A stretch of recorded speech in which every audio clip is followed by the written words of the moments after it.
Hello everyone, welcome to Slipjoint Sawyer. Well, it's that time of month again. I'm going to be doing another EDC pocket dump for the month of August.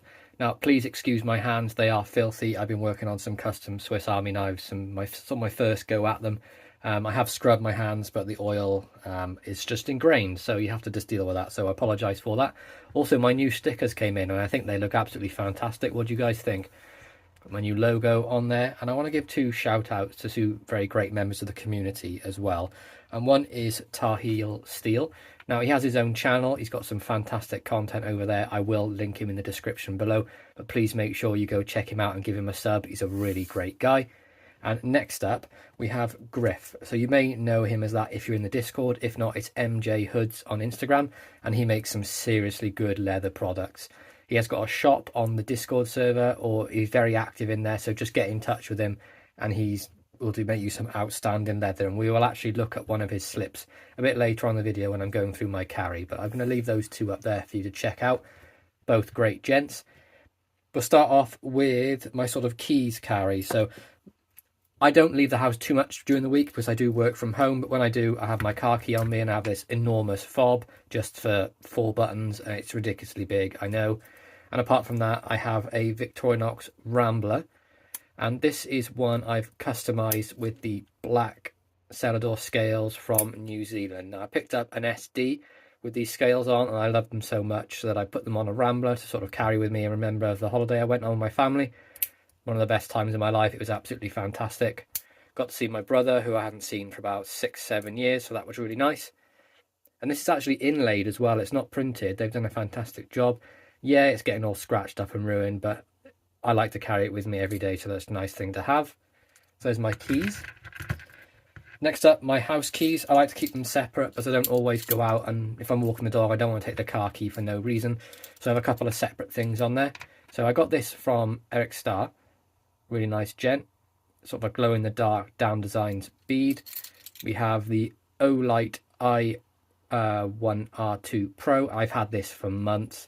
The charge holds for ages, and you can see it's been on my keys so long. We got some sort of wear where the pattern's starting to come off, but honestly, that's like usage patina. I think it looks great. Next up, as always, Rosecraft Blades Awanata. Got to be the best keychain pocket knife there is out there. The walk and talk on it is phenomenal. You get D2 steel and that little tiny Warncraft blade, and it's nice and simple as well.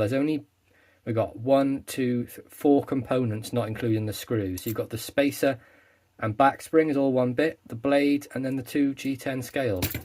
Really recommend that to anyone if they haven't got one, and that is RCM009. Got my house key, my garage key, and then we have this. So this is the jet setter, and I got this mainly for the little screwdriver and the cap lifter that I can use on the go. Along with that, the little tiny pair of scissors in case I need them for anything. Now, I did have the mini champ on here, and I had a comment on one of my last ones of these sort of EDC pocket dumps. I'm really sorry, I can't remember the commenter, but you said, is there any need to have an Alox mini champ as well as a Rambler? And you're absolutely right. So I've slimmed it down and gone for this, taking a bit of bulk off the keys, nice and light as well. Wallet carry. Had this for months and months. This is from the Shire Supply Company here in the UK.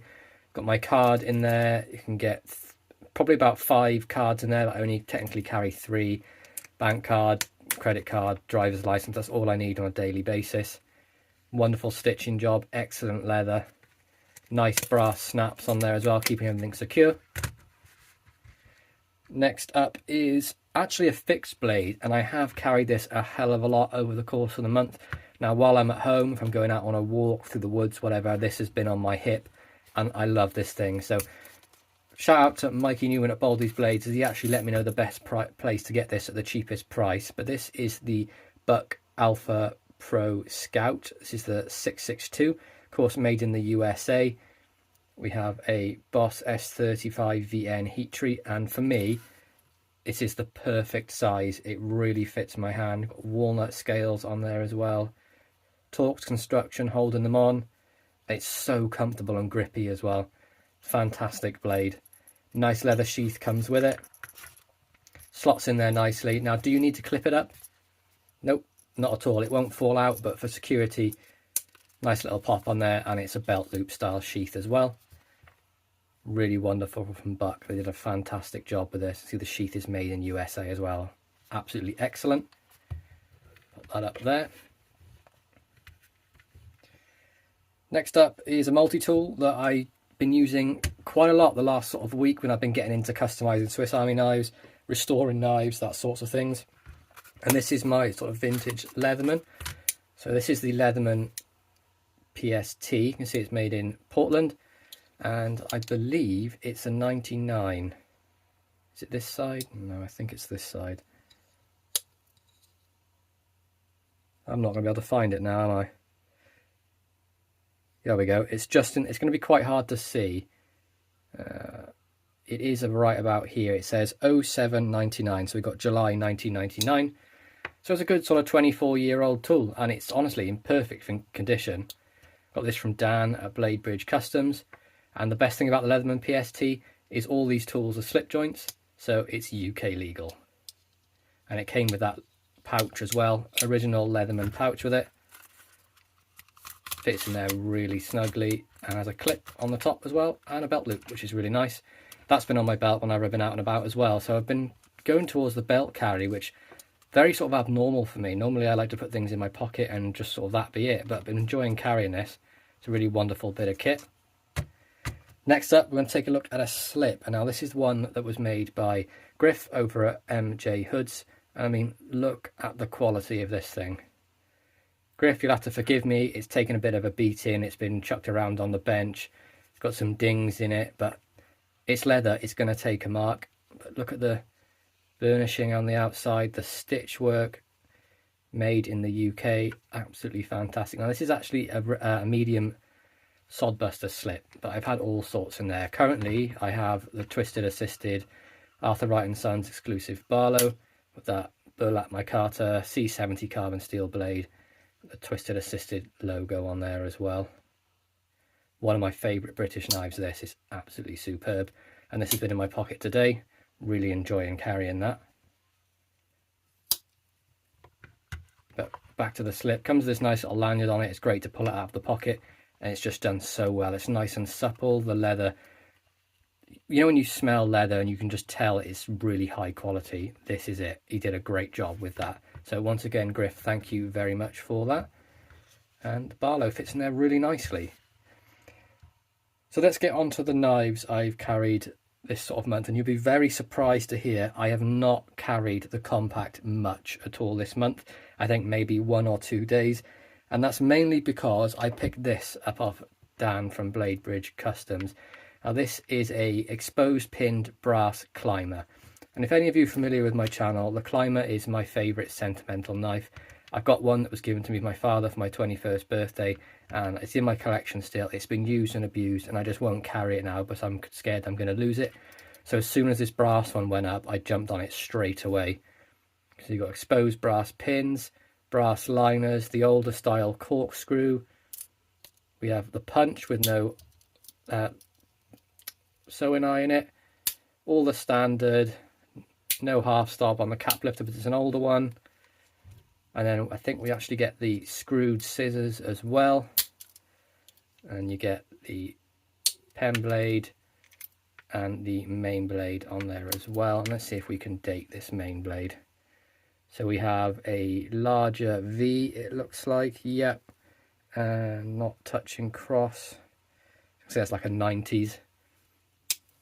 So nice example. I've been carrying that with like a dangler in my pocket, and then this sticking out my pocket just so I can pull this, and it brings it all out in one. Put the little corkscrew screwdriver on there, and I did change out the tools, toothpick and tweezer, to be black instead of the original grey. It looked a bit strange, and when I put the black in there, I pretty much fell in love with that look. So that's what we went with for that. That's been my main Swiss Army knife carry over the course of the month, and I've loved every second of it. Next up is one I actually restored very recently, and I've been carrying it on and off since, and I've been really enjoying it. This is an Ulster Boy Scout knife. You've got Ulster USA, did a good restoration on this if you want to check it out on my channel. Got Delrin scales, you get punch, you get can opener, and you get a cap lifter on there as well. Really nice bail, nice Boy Scouts emblem on there too. Fit and finish is flawless, brass liner, carbon steel, absolutely wonderful. And I'm so glad I held on to this, because I was umming and ahhing in the video whether I would sort of move it on, but I fell in love with this and I'm glad I've kept it. Next up, two of my favourite Rosecraft knives from the month that I've carried. We have the Cane Creek Jack. Just an exceptional size for me. It's really comfortable in the hand, and I'll be really looking forward to the re-release of these. I believe there's a new scale material coming out as well, so that will be really cool. And apart from that, what's been in my pocket, honestly about 80% of the time I've had it, is the Otter Creek Barlow from Rosecraft. Yellow sandalwood on there, flawless quality, flawless fit and finish, D2 steel, absolutely wonderful. Great walk and talk as well. Another great knife from them. Down to the last two. Oldtimer 34OT, USA made one. This is what I picked up at Sharp Show last year here in the UK. Carbon steel, Schrade USA 34OT, really nice saw cut Delrin. Fit and finish to die for. All three blades are in great condition after I cleaned it up. Sheep's fur, even the spay's in good condition. Honestly, one of my favourite knives. I love the Oldtimer knives, especially the stock ones they do with this saw cut Delrin. I think it looks absolutely fantastic. And then finally, my most carried knife this month is actually the gift I got for my birthday in June, and this is the Case American Workman Series Carbon Steel Sodbuster Junior. This was a gift from my brother, and I mean, you can see from the patina on the blade, it's been used a lot. See if I can get it to show a bit more. It gets used for everything, breakfast, cutting, work in the garden, whatever I'm doing. But it's got a screaming sharp edge on it. The fit and finish on this thing is outstanding. Not a gap at all. Absolutely immaculate, and the centering as well. Bang down the middle. Love this knife, and you can see why I go back to it time and time again. Carbon steel as well. Absolutely beautiful. But there we go, guys. That's my sort of EDC pocket dump for the last month, and that is August.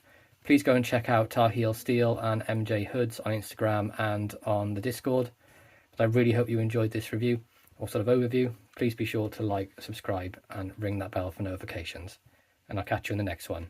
Peace out.